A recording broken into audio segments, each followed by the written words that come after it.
ॐ नमो भगवते वासुदेवाय।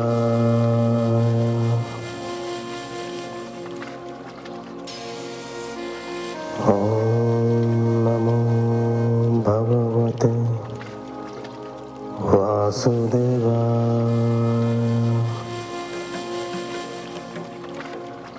ॐ नमो भगवते वासुदेवाय।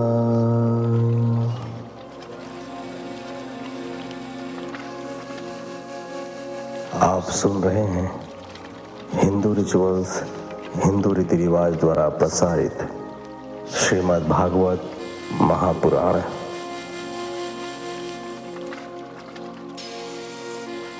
नारायणं नमस्कृत्यं नरं चैव नरोत्तमं देवीं सरस्वतीं व्यासं ततो जयमुदीरयेत्।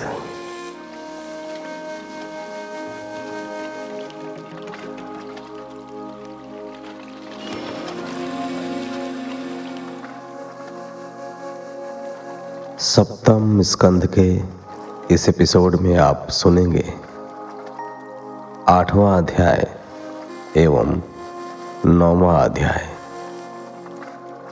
तो चलिए कथा प्रारंभ करते हैं 8वें अध्याय से। 8वां अध्याय। नृसिंह अवतार द्वारा हिरण्यकशिपु का वध। नारद जी ने कहा, युधिष्ठिर, प्रहलाद के वचन सुनकर दैत्य बालक बड़े प्रसन्न हुए। उन्होंने अपने गुरु पुत्रों की दूषित शिक्षा की ओर से अपना ध्यान हटा लिया और प्रहलाद द्वारा बताई गई शिक्षा के अनुसार उनकी बुद्धि भगवान में स्थिर हो गई। गुरु पुत्रों ने ऐसा देखा तो वे बड़े घबराए। वे तत्काल हिरण्यकशिपु के पास पहुंचे और समाचार सुनाया। सुनकर हिरण्यकशिपु का शरीर क्रोध से थर थर कांपने लगा। उसने प्रहलाद को अपने हाथों ही मार डालने का निश्चय किया। हिरण्यकशिपु ने गुस्से में कठोर वाणी से प्रहलाद से कहा, मूर्ख, तू बड़ा उद्दंड हो गया है। तू स्वयं तो नीच है ही, अब हमारे कुल के बालकों को भी परगला रहा है। तूने मेरी आज्ञा का उल्लंघन करके ढीठता दिखाई है। मैं तुझे आज ही यमराज के घर भेजकर इसका फल चखाता हूं। तू मेरे क्रोध को नहीं जानता। मेरे क्रोध से तीनों लोग थर थर कांपते हैं। प्रहलाद ने पिता के क्रोध की परवाह न करके शांत स्वर में कहा, पिताश्री, इस संसार का सूक्ष्म से भी सूक्ष्म और विशाल से भी विशाल जीव, चाहे वह जड़ हो या जंगम, सभी उस परमात्मा के अधीन हैं। वे समस्त बलवानों के भी बलवान हैं। वे महापराक्रमी हैं, सर्वशक्तिमान काल हैं।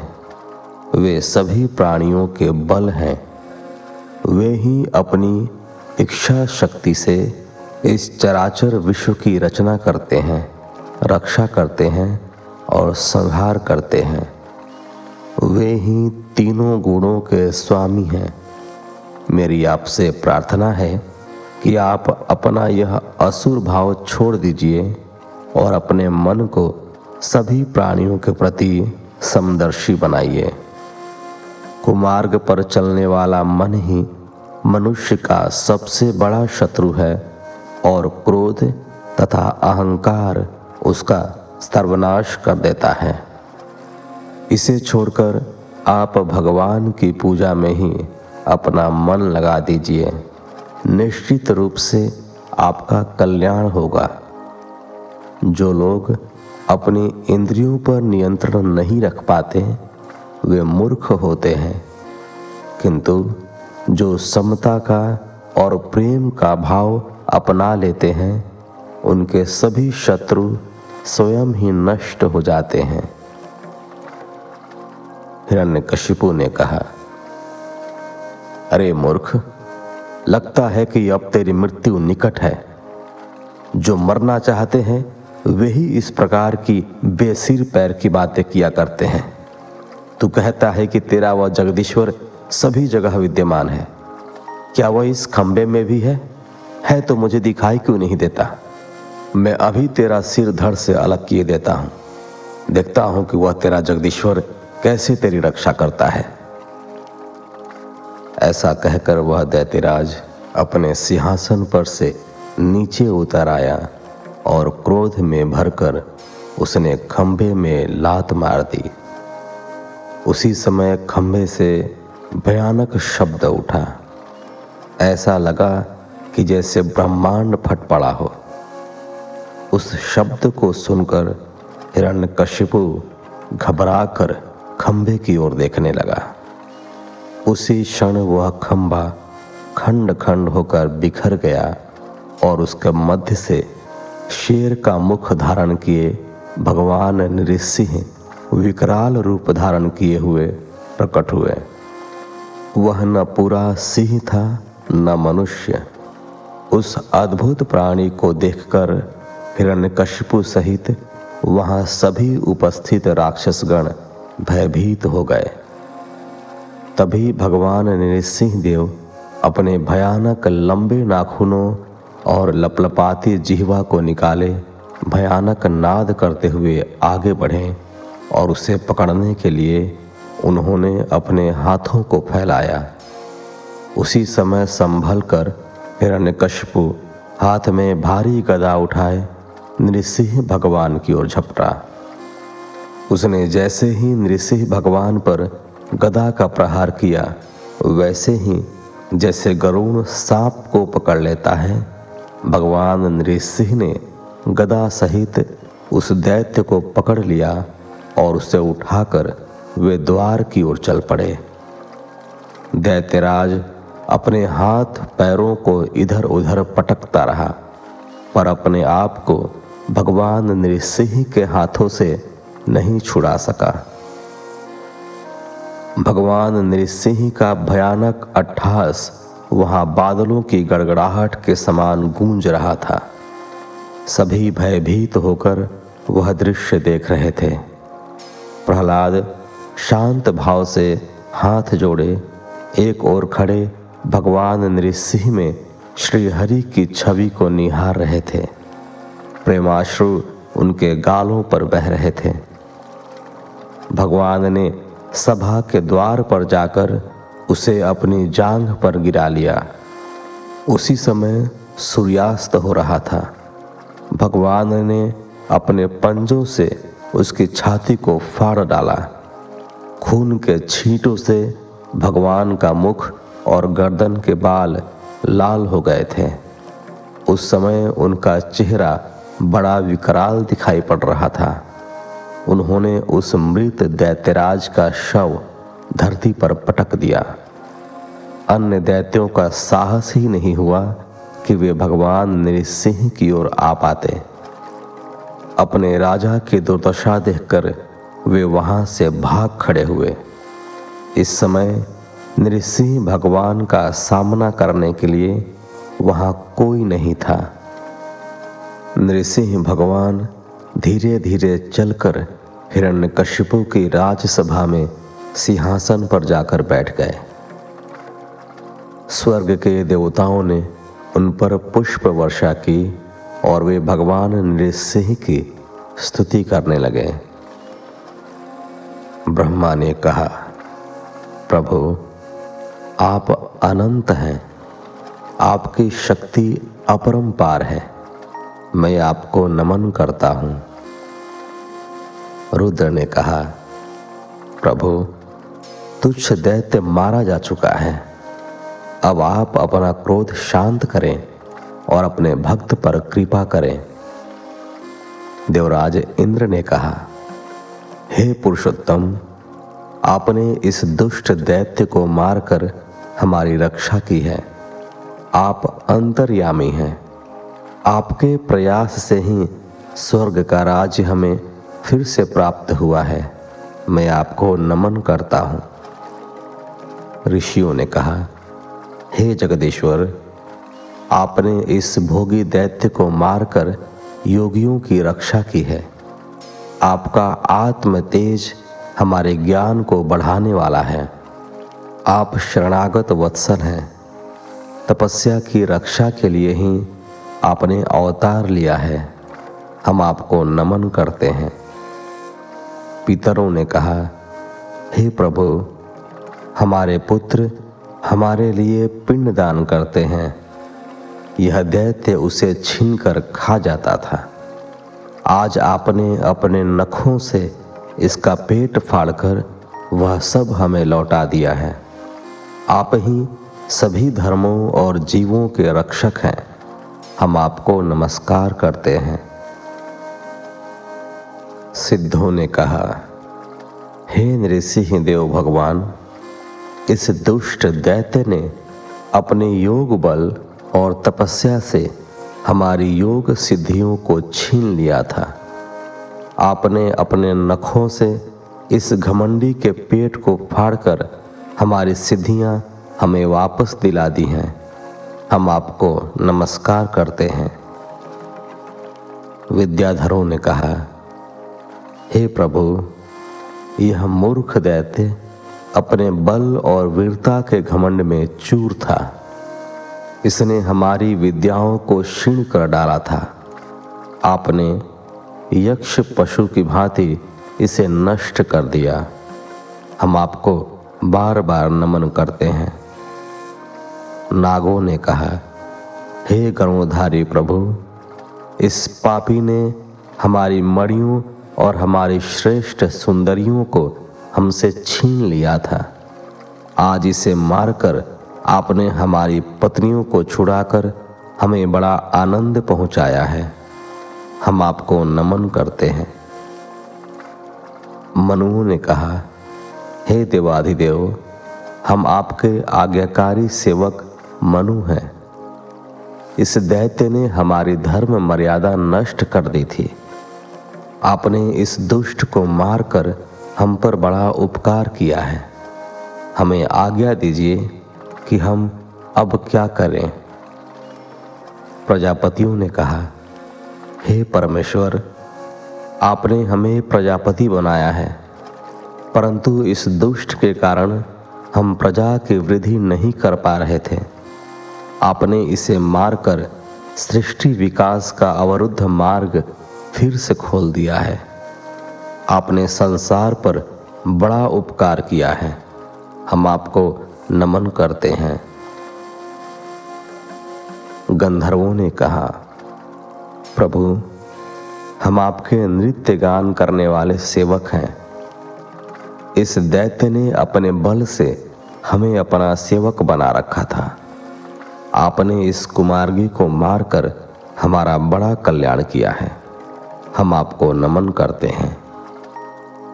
चारणों ने कहा, प्रभु, आपने सज्जनों को पीड़ा पहुंचाने वाले इस दुष्ट को मारकर हम पर बड़ा उपकार किया है। अब हमें ऐसे दुष्ट की झूठी प्रशंसा में अपनी वाणी को व्यय नहीं करना पड़ेगा। हम आपके अत्यंत आभारी हैं। यक्षों ने कहा, भगवान, अपने श्रेष्ठ कर्मों के कारण हमारी गिनती आपके श्रेष्ठ सेवकों में होती है, परंतु इस दैत्य ने हमें अपनी पालकी ढोने के कर्म में लगा लिया था। आपने इसे मारकर हमें इस निम्न कर्म से मुक्ति दिलाई है। हम आपको नमन करते हैं। किम पुरुषों ने कहा, प्रभु, हम तो अत्यंत तुच्छ किम पुरुष हैं और आप सर्वशक्तिमान परमेश्वर हैं। आपने इस कुकर्मी दैत्य का वध करके हम पर बड़ी कृपा की है। हम आपको नमन करते हैं। वैतालिकों ने कहा, भगवान, बड़े बड़े यक्षों में आपके निर्मल यश का गान करके हमें बड़ी प्रतिष्ठा प्राप्त होती थी, जो इस दैत्य के कारण हमें मिलनी बंद हो गई थी। हमारी आजीविका भी नष्ट हो गई थी। आपने इसे मारकर हम पर बड़ा उपकार किया है, हम आपके आभारी हैं। किन्नरों ने कहा, हे प्रभु, हम आपके सेवक हैं। यह दैत्य हमसे बिगाड़ कराया करता था। आपने इस पापी को मारकर हमें बचा लिया है। हम आपको नमन करते हैं। भगवान के पार्षदों ने कहा, हे शरणवत्सल प्रभु, संपूर्ण लोगों को शांति प्रदान करने वाला आपका यह अलौकिक रूप हमने आज ही देखा है। प्रभु, यह दैत्य तो आपका वही आज्ञाकारी सेवक था जिसे सनकादि मुनियों ने शाप देकर आपकी सेवा से दूर कर दिया था। हमें लगता है कि आपने इसका उद्धार करने के लिए ही इसे दैत्य योनि से मुक्ति प्रदान की है। हम आपको नमन करते हैं।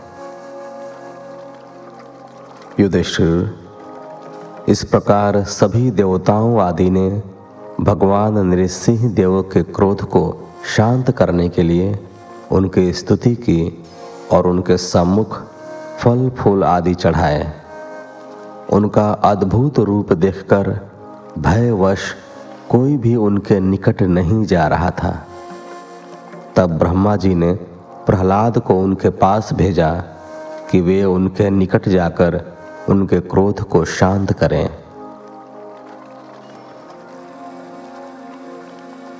नौवां अध्याय। प्रहलाद द्वारा नृसिंह भगवान की स्तुति। नारद जी ने कहा, युधिष्ठिर, ब्रह्मा जी के कहने पर प्रहलाद जो आज्ञा कहकर भगवान नृसिंह देव के सामने साष्टांग हाथ जोड़कर लेट गए। जब भगवान ने बालक प्रहलाद को अपने चरणों में पड़ा देखा तो उनका हृदय द्रवित हो उठा। उन्होंने प्रहलाद को उठाकर अपनी गोद में बैठा लिया। भगवान के स्पर्श से उसके सारे असुर और अशुभ संस्कार नष्ट हो गए। प्रहलाद ने प्रेम पूर्वक भगवान का निकट से साक्षात्कार किया।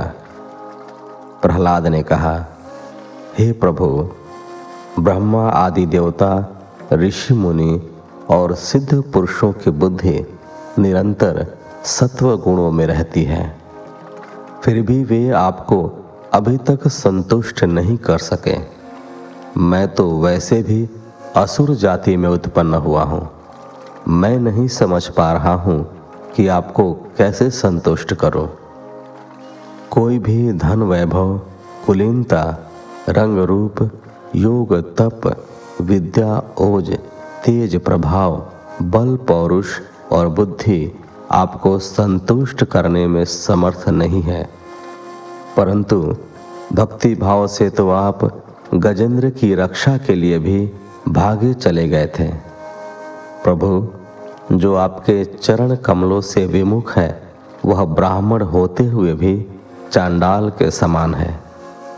इससे अच्छा तो वह चांडाल श्रेष्ठ है जिसने मन, वचन और कर्म से अपने समस्त कर्मों को आपको समर्पित कर दिया है। बड़प्पन का अहंकार रखने वाला ब्राह्मण भी अपने आप को पवित्र नहीं कह सकता। आप तो भक्त के वश में रहते हैं। शूद्र से शूद्र पुरुषों से भी आप पूजा ग्रहण कर लेते हैं। एक भक्त जिस प्रकार का सम्मान अपने प्रभु के प्रति प्रकट करता है, वह सारा सम्मान भक्त को ही प्राप्त हो जाता है। जैसे मुख का सौंदर्य दर्पण में प्रतिबिंबित छवि को भी सुंदर बना देता है। हे प्रभु, मैं तो बुद्धिहीन हूँ, अयोग्य हूँ, अनाधिकारी हूँ, फिर भी मैं आपकी महिमा का वर्णन करने की धृष्टता कर रहा हूँ। आपकी कृपा से ही कोई जीव इस अंधकार से भरे संसार से छूटकर पवित्र हो जाता है।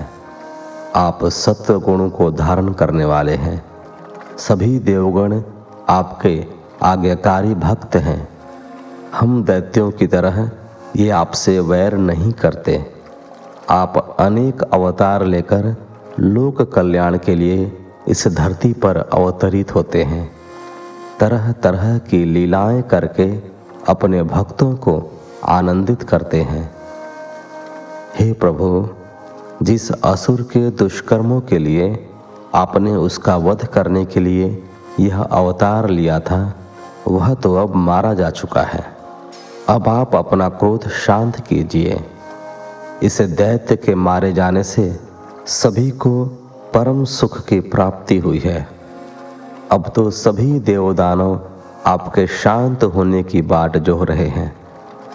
जो नर नारी भय से मुक्त होना चाहता है, वे सभी आपके इस रूप का सदैव स्मरण करेंगे। आपका यह चेहरा अत्यंत भयानक है। आपकी जिह्वा अभी तक शत्रु का रक्तपान करने के लिए लपलपा रही है। आपकी भ्रेकुटी तनी हुई है और आंखें अभी तक लाल अंगार हो रही हैं। आपकी दाढ़ें अत्यंत पैनी हैं। रक्त से सने आपकी गर्दन के बाल सीधे खड़े होकर बर्छे के समान दिखाई पड़ रहे हैं। आपकी दहाड़ अच्छे से अच्छे साहसी व्यक्ति का दिल दहला देती है। आपके नाखून बहुत बड़े हैं और शत्रु का सीना चीरने में सक्षम हैं। हे दीनबंधु, मैं यदि भयभीत हूँ तो इस संसार चक्र में पिसने से हूँ। यह असह्य पीड़ा पहुँचाने वाला चक्र है। मुझे तो ऐसा लगता है कि जैसे मुझे मेरे कर्म पाशों से बांधकर भयानक जीव जंतुओं के मध्य डाल दिया गया है। हे स्वामी, आप प्रसन्न होइए और मुझे अपने चरण कमलों में स्थान दीजिए, क्योंकि आपकी चरण सेवा ही जीव को मोक्ष दिलाती है। हे निर्विकार, हे अनंत, मैं जहाँ जहाँ भी योगियों के पास गया, वहाँ आपके वियोग की अग्नि से मैं झुलसता रहा। उनके पास दुखों को दूर करने की जो दवा है, वह भी दुख और कष्ट पहुँचाने वाली है। मैं न जाने कब से इधर उधर की वस्तुओं के पीछे सुख पाने की लालसा में भटकता रहा, पर अपने आत्म स्वरूप में आपके दर्शन करने से सदैव ही वंचित रहा। हे प्रभु, मुझे आप कोई ऐसा साधन बताइए जिससे मैं आपकी सेवा भक्ति भाव से कर सकूं। हे प्रभु, आप हमारे प्रिय हितैषी हैं। आप ही हमारे परम साध्य हैं। मुझे भरोसा है कि आपकी लीलाओं का श्रवण और गान करते हुए मैं इस भव सागर के बंधनों से पार हो जाऊंगा। आपके चरणों में रहने वाले संतों और महात्माओं की संगति का लाभ मुझे मिल जाएगा। इस संसार में आपके अतिरिक्त कोई ऐसा नहीं है जो हमारी रक्षा कर सके। आप ही समस्त श्रेष्ठ कर्मों के कर्ता हैं और दुर्गुणों से दूर होने की प्रेरणा निरंतर आपके द्वारा ही चेतावनी के रूप में दुष्टों को प्राप्त होती रहती है। आप ही समस्त कलाओं के दाता हैं। आपकी प्रेरणा से ही वे विविध शिल्पों का निर्माण करते हैं और धरती से अन्न उत्पन्न करते हैं। प्रभु, मनुष्य और अन्य जीवों का यह शरीर आपकी माया से प्रेरित होकर ही आकार ग्रहण करता है। यह लिंग शरीर शक्तिमय, कर्ममय और अनेकानेक नामों से जाना जाता है। इसी में मन, इंद्रियां, तन्मात्राएं आदि विकार पनपते हैं। इन्हीं से युक्त होकर संसार चक्र का निर्माण होता है, जो जीव को इसी चक्र में घुमाता रहता है। कभी वह जन्म लेता है तो कभी मृत्यु को प्राप्त होता है और फिर जन्म लेता है तथा फिर मृत्यु को प्राप्त होता है। जीवन मृत्यु के इस चक्र में पड़ा हुआ जीव माया के आवरण के कारण आपको भूला रहता है। हे जन्म रहित प्रभु, आपसे भिन्न रहकर कोई भी मनुष्य मन रूपी इस संसार चक्र को पार नहीं कर सकता। यह माया 16 चक्रों वाले तेज आरों के मध्य डालकर मुझे उसी प्रकार निचोड़ती रहती है जैसे गन्ने को कोल्हू में डालकर उसका रस निचोड़ा जाता है। अर्थात संसार के अनेकानेक कष्टों में से होकर मुझे निकलना पड़ रहा है।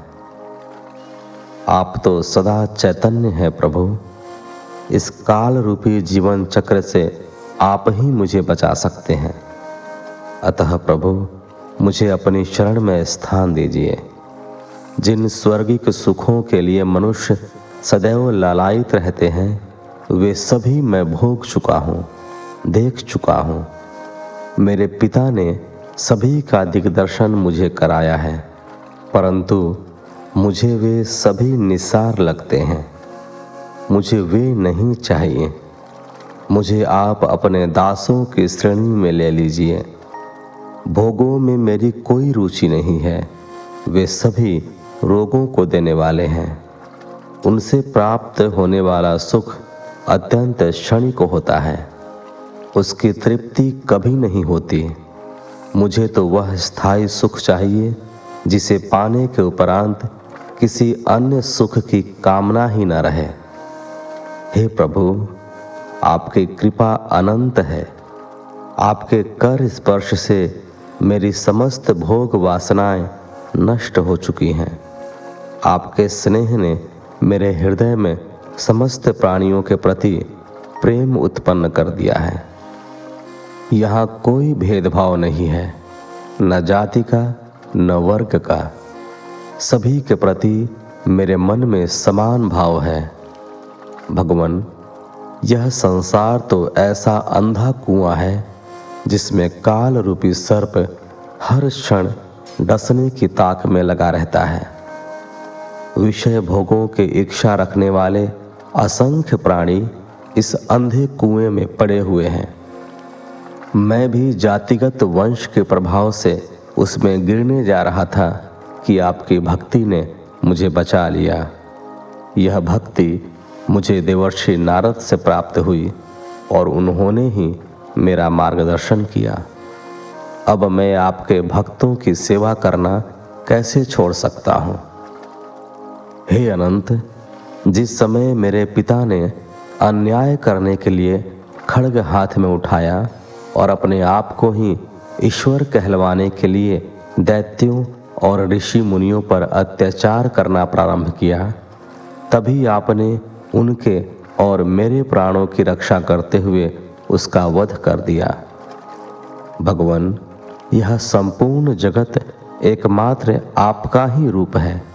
इसके आदि, मध्य और अंत आप ही हैं। इसके अंत के बाद भी आप ही रहेंगे और आप ही फिर से इसकी रचना करेंगे। यह सारी लीला आप ही करते हैं। यहाँ जो कुछ भी कार्य कारण रूप हैं, वह सब आप ही हैं, और इससे भिन्न जो कुछ भी है वह आप ही हैं। अपने पराये का भेद तो माया के कारण ही है। भगवान, आप ही इस संपूर्ण विश्व को स्वयं ही अपने में समेटकर आत्म सुख का अनुभव करते हुए निष्क्रिय होकर प्रलयकालीन जल में शयन करते हैं। उस समय आप अपनी काल शक्ति से प्रकृति के गुणों को प्रेरित करते हैं और ब्रह्मांड की कल्पना करते हैं। यह ब्रह्मांड ही आपका शरीर है। अस्तित्व में आने से पूर्व यह आप में ही लीन रहता है।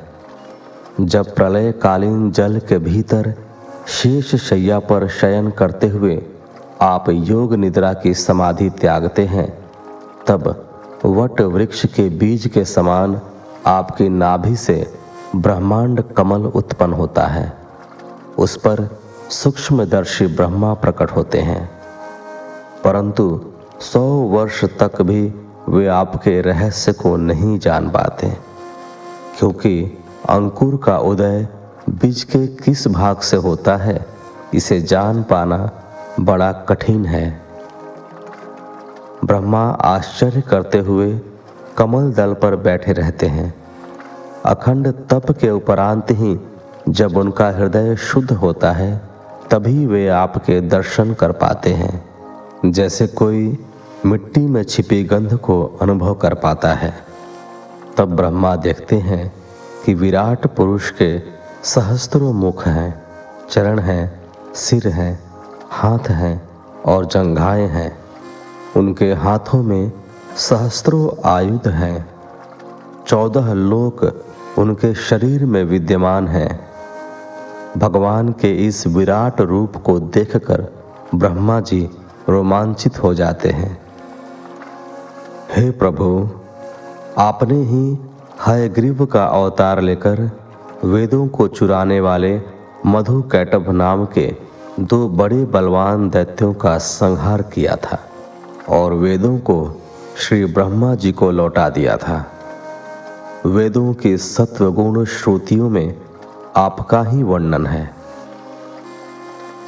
हे पुरुषोत्तम, आप ही समस्त प्राणियों के जन्मदाता हैं। आप ही उनका पालन करते हैं और आप ही उनका संहार कर देते हैं।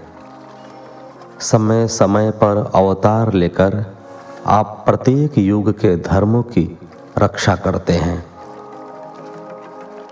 हे वैकुंठनाथ, मेरे मन की बड़ी दुर्दशा हो रही है। वह पाप और वासनाओं से कलुषित हो रहा है। प्रायः वह नई नई कामनाओं की पूर्ति के लिए आतुर रहता है और हर्ष, शोक, काम, क्रोध, लोभ, मोह तथा अहंकार से लिप्त रहता है। इसी से आपकी लीला कथाओं में मेरा मन नहीं रमता। मैं दीनहीन होकर आत्मरस के पान से वंचित हो रहा हूँ। आप ही बताएं प्रभु कि मैं कैसे आपके स्वरूप का चिंतन करूं। हे प्रभु, मेरी यह जिह्वा नित्य नए स्वादों की ओर मुझे खींचती रहती है। मेरी काम भावनाएं मुझे सदैव सुंदर स्त्रियों की त्वचा की ओर आकर्षित करती रहती हैं। मेरा यह पेट प्रत्येक क्षण भोजन की तलाश में रहता है। मेरे कान मधुर संगीत सुनने के लिए लालायित रहते हैं। मेरी नासिका भीनी भीनी सुगंध को पाने में भागती रहती है। मेरे ये चंचल नेत्र सौंदर्य की तलाश में इधर से उधर भटकते रहते हैं। मेरी तो कुछ कुछ दशा उस व्यक्ति के जैसी हो रही है जिसकी अनेक पत्नियां उसे अपने अपने शयन कक्ष की ओर खींच रही हो। इस प्रकार मेरे अंदर का जीव संसार रूपी वैतरणी नदी में गिरा हुआ है। जन्म और मृत्यु के चक्र में पड़ा हुआ मैं अनेक जन्मों से कर्म भोग करते करते थक गया हूँ, भयभीत हो गया हूँ। यह मन अपने पराये के भेद को नहीं निकाल पाता। अब आप ही मेरी इस कारुणिक दशा पर कृपा कीजिए और इस भव सागर से मुझे पार उतारिए। हे दीन जन के परम हितैषी प्रभु, भूले भटके पुरुषों को ही महान पुरुष अपनी कृपा से उचित मार्ग पर ले जाते हैं। आप भी इस अकिंचन पर कृपा कीजिए और मुझे भव सागर से दूर ले जाइए, क्योंकि मेरा मन इस संसार रूपी वैतरणी में कदापि नहीं लग रहा है। मेरा मन तो आपकी लीलाओं के ज्ञान में ही सदैव लगा रहता है। मैं अब तक उन मूढ़ प्राणियों के लिए शोक कर रहा था जो आपके गुणगान से विमुख होकर इंद्रियों का सुख ग्रहण करने के लिए संसार का भार ढोते रहते थे। हे स्वामी, बड़े बड़े ऋषि मुनि अपनी मुक्ति के लिए वन में मौन व्रत धारण करके बैठ जाते हैं। वे दूसरों के कल्याण के लिए कुछ नहीं करते, परंतु मेरी दशा तो कुछ और ही हो रही है। मैं इन भूले बिसरे असहाय गरीब लोगों को छोड़कर अकेला ही मुक्त होना नहीं चाहता। इन निर्धनों के लिए आपके अतिरिक्त किसका सहारा है? कृपया आप इनका भी उद्धार कीजिए। भोग वासनाओं में डूबे हुए इन प्राणियों को सत्य के मार्ग पर लगाइए। हे पुरुषोत्तम, विद्वान आचार्यों ने मोक्ष प्राप्त करने के 10 साधन बताए हैं। मौन रहना, ब्रह्मचर्य का पालन करना, शास्त्रों का श्रवण करना, तपस्या करना, स्वाध्याय करना, स्वधर्म का पालन करना, तर्क वितर्क से शास्त्रों की व्याख्या करना, एकांत सेवन करना, जप करना और समाधि लेना। परंतु जिनकी इंद्रियां वश में नहीं हैं, उनके लिए ये सभी साधन जीविका प्राप्त करने के साधन मात्र रह जाते हैं। वेदों में आपके 2 रूप बताए गए हैं, कार्य और कारण, परंतु आप प्रकृति के जनक होते हुए भी प्रकृति से परे हैं। इन कार्य और कारण रूप से ही आपके अस्तित्व ज्ञान का पता चल जाता है। जैसे 2 लकड़ियों के रगड़ने से या 2 पत्थरों के टकराने से अग्नि प्रज्वलित हो जाती है, उसी प्रकार योगी जन भक्ति योग साधना से आपको कार्य और कारण दोनों रूपों में खोज निकालते हैं। ये दोनों आपके ही रूप हैं और आपसे तटस्थ भी नहीं हैं। हे प्रभु, पंचभूत जल, वायु, अग्नि, पृथ्वी और आकाश, 5 तन्मात्राएं रस, स्पर्श, रूप, गंध और शब्द, 4 अंतःकरण मन, बुद्धि, चित्त और अहंकार, 5 ज्ञानेंद्रियां आँख, नाक, कान, त्वचा और जिह्वा, 5 कर्मेंद्रियां हाथ, पैर, वाणी, गुदा और उपस्थ, संपूर्ण जगत सगुण और निर्गुण रूप तथा प्राण तत्व, सब कुछ आप ही हैं। जीवन और मृत्यु, यश अपयश सब आपके ही आश्रित हैं। आप ही आदि हैं और आप ही अनंत हैं। ज्ञानी जन इस प्रकार आपकी स्तुति करते हैं, अपने कर्मों को आपको समर्पित करते हैं, आपकी सेवा और पूजा करते हैं, आपके चरण कमलों का चिंतन करते हैं, आपकी लीलाओं का श्रवण और कथन करते हैं। परंतु आपकी कृपा के बिना तो आपके चरण कमलों की भक्ति भी प्राप्त नहीं होती। हे प्रभु, मुझ पर कृपा करो, आप ही मेरे सर्वस्व हैं। युधिष्ठिर, इस प्रकार प्रहलाद भगवान की स्तुति करके चुप हो गए। भगवान नृसिंह का क्रोध शांत हो गया था। उन्होंने प्रसन्न होकर प्रहलाद के सिर पर हाथ फेरा। भगवान नृसिंह ने कहा, प्रिय प्रहलाद, तुम्हारा कल्याण हो।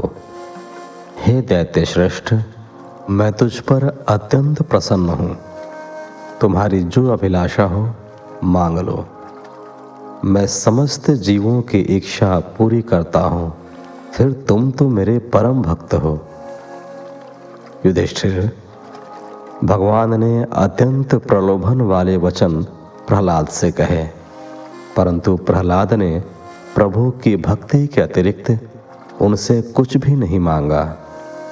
भगवान नृसिंह ने अपनी प्रेमा भक्ति का आशीर्वाद देकर प्रहलाद से कहा कि वह दैत्य कुल का एक छत्र सम्राट होगा और अपनी वीरता से समस्त दैत्य कुल को एक सूत्र में बांधकर रखने में सफल होगा। ऐसा कहकर भगवान नृसिंह अंतर्धान हो गए। इस प्रकार 9वें अध्याय के साथ इस एपिसोड को यहीं विराम देते हैं। मिलते हैं आपसे अगले एपिसोड में। तब तक के लिए धन्यवाद। जय श्री हरि।